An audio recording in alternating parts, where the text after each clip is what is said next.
Salut à tous, on se retrouve pour l'épisode numéro 426 de l'After Zap Image. On débute avec le résultat du 8e de finale de Coupe du Monde féminine qui opposait l'équipe de France au Brésil hier. Victoire des Bleus 2-1 après prolongation. L'équipe de France est donc qualifiée pour les quarts de finale. L'équipe de France jouera soit face à l'Espagne, soit face aux États-Unis. Match entre l'Espagne et les États-Unis, ça sera cet après-midi. Victoire très compliquée pour l'équipe de France grâce à Valérie Gauvin et Amandine Henry après prolongation. Un but en prolongation pour Amandine Henry. Les Brésiliennes ont opposé vraiment une belle résistance et mieux que ça, elles ont posé beaucoup de problèmes à l'équipe de France. Dans le jeu, ça a été très compliqué pour les Bleus. On va retenir le résultat et cette qualification.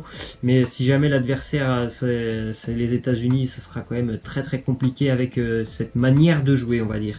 Déclaration d'Amandine Henry qui nous dit: en France 98, c'était un excellent souvenir pour moi. J'avais 9 ans, j'ai regardé la finale avec mon père et puis j'ai fêté ça avec les petits voisins. J'ai aussi envie d'avoir un tel bon souvenir en tant que joueuse. Son but d'ailleurs à Amandine Henry ressemble étrangement au but marqué par Thierry Henry en 2006 en quart de finale de Coupe du Monde face au Brésil. C'est vraiment les buts sont similaires face au même adversaire, le Brésil.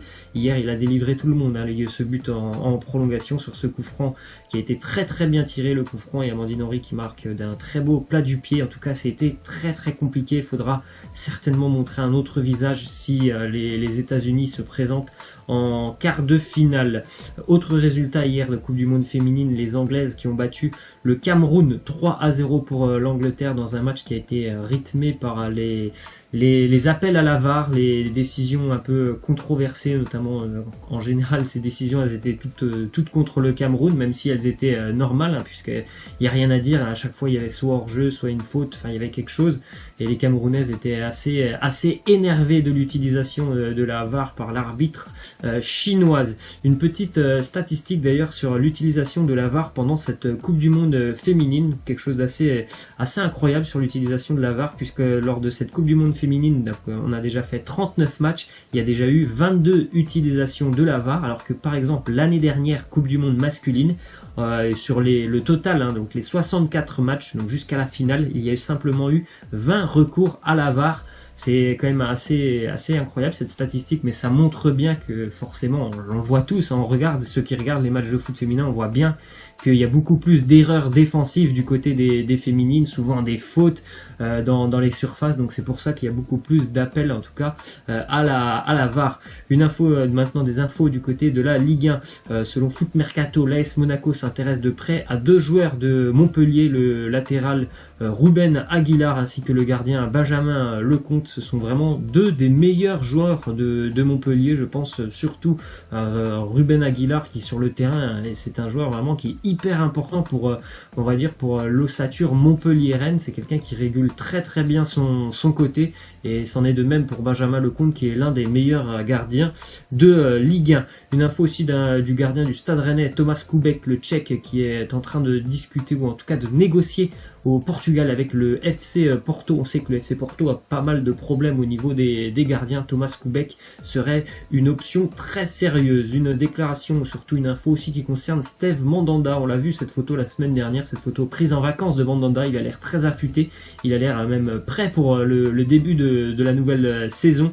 Il aurait fait une cure cet été, Steve Mandanda, pour prouver à son nouvel entraîneur André Villas-Boas qu'il était motivé à continuer l'aventure avec Marseille et à surtout retrouver son niveau. Ensuite, une info aussi de l'équipe qui nous annonce que Stéphane Baoken, le joueur d'Angers de 27 ans, est pisté en Angleterre notamment par Wolverhampton et Leicester. C'est simple pour Stéphane Baoken, c'est tout simplement la meilleure saison de sa carrière cette année avec le SCO Angers, auteur de 11 buts. Une info aussi qui nous vient d'Angleterre, le LOSC qui pourrait perdre son gardien Mike Maignan. En tout cas, Mike Maignan est souvent cité en Angleterre. Je crois que Manchester United notamment est très intéressé par Mike Maignan. Les Lillois s'intéressent déjà au profil de Joe Hart, l'ancien gardien de la sélection anglaise qui est très expérimenté, qui d'ailleurs n'a pas joué depuis le 26 décembre dernier, donc plus de 6 mois qu'il n'a pas joué lorsqu'il avait perdu avec Burnley 5-1 face à Everton. Il n'a pas rejoué depuis avec Burnley, il a toujours été sur le banc de touche. Ensuite, une info aussi de Anthony Gonzalez, le Strasbourgeois, qui quitte le Racing pour redescendre avec le Stade Malherbe de Caen en Ligue 2. Les Canets Milanais qui certainement auront l'ambition, je pense, de remonter directement en Ligue 1 dès l'année prochaine. Ensuite, une info d'un quotidien italien qui annonce que Leeds United, le club notamment entraîné par Marcelo Bielsa, souhaiterait faire venir Gianluigi Buffon. Buffon, on sait qu'il est toujours pour le moment sans club, puisqu'il a quitté le Paris Saint-Germain, il est sans club. Il y a eu énormément d'offres pour Gianluigi Buffon, donc Leeds est très très intéressé par son profil. Après, peut-être que Buffon va souhaiter revenir en Italie, ou alors peut-être que ce sera un nouveau challenge pour lui, l'Angleterre. Il n'a jamais évolué, par exemple, en Angleterre. Ensuite, 2 déclarations de joueurs du Real Madrid qui demandent l'arrivée de Kylian Mbappé. On a déjà le gardien Thibaut Courtois, le Belge, qui nous dit si Mbappé va venir au Bernabeu. Je ne sais pas vraiment, je sais seulement ce que je vois dans la presse, mais il est clair que des joueurs comme lui seront toujours les bienvenus au Real Madrid. Et on a une autre déclaration de Vinicius Junior qui nous dit: je crois que les supporters de toutes les équipes rêvent de Kylian Mbappé. Forcément, s'il venait ici, ce serait super. Tout le monde le veut ici. Et il a même dit, et d'ici peu de temps, je pense qu'il viendra. Le Real Madrid certainement fera une offre pour Kylian Mbappé. Alors après, certainement que ça sera, je pense, pas cet été, peut-être l'année prochaine ou dans 2 ans. En tout cas, du côté du Real, quand même, on semble clair et net que Mbappé sera un jour un joueur du Real Madrid. Il est très apprécié là-bas, notamment aussi par les supporters du Real qui aiment vraiment ce joueur qui est Kylian Mbappé. Une déclaration de Cavani qui concerne Neymar, il nous dit: je sais que c'est un moment difficile pour lui, il a le charisme et la capacité d'avancer, j'espère qu'il va se remettre, je lui souhaite le meilleur, il faut qu'il s'accroche, qu'il laisse ce qui s'est passé derrière lui. Bon, c'est une période très compliquée pour Neymar, autant en dehors du terrain de foot que ce qui se passe aussi actuellement avec le Paris Saint-Germain. Voilà, après maintenant certainement que pour lui c'est retrouver, on va dire, du plaisir sur le terrain, que ça soit à Paris ou Barcelone. Faut qu'il pense à lui. S'il ne se plaît pas à Paris, ce qui est visiblement le cas, ben voilà, faudrait qu'il parte. C'est quand même sa carrière. Après, bien évidemment, il y a beaucoup d'argent derrière tout ça. C'est pas aussi simple que ça.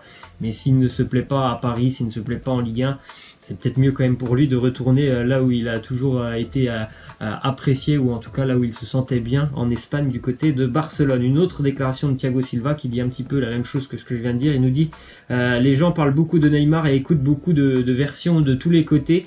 Là on ne peut rien dire, mais il est important qu'il soit heureux à Paris ou ailleurs. Le plus important, c'est la personne et le joueur. Voilà, il a tout dit, hein. Le plus important, c'est quand même Neymar. Après, s'il n'est pas heureux à Paris, il doit quitter le club tout simplement. Je pense que ce serait vraiment mauvais pour le Paris Saint-Germain de ne pas le vendre. Si vraiment il a envie de partir, ce serait vraiment mauvais de le bloquer comme ça, parce qu'après même si tu passes une saison de plus à Paris, si t'as pas envie d'être là, bah, ça en général quand même ça se ressent sur le terrain. Ensuite, déclaration de Nasser sur le départ de Dani Alves. Il nous dit: nous sommes satisfaits que ce grand joueur reparte de Paris en ayant gagné plusieurs trophées sous nos couleurs. Je lui souhaite le meilleur dans les prochains défis qui l'attendent sur son chemin. Pour le moment, les prochains défis de Dani Alves, c'est déjà la Copa América avec le Brésil, qui est d'ailleurs qualifié après sa victoire 5-0 face au Pérou. Certainement que les Brésiliens ont envie d'aller chercher ce titre, en plus ce titre sur leur territoire. La Copa América se déroule au Brésil, et comme il l'a toujours dit, Dani Alves, il a très très envie de jouer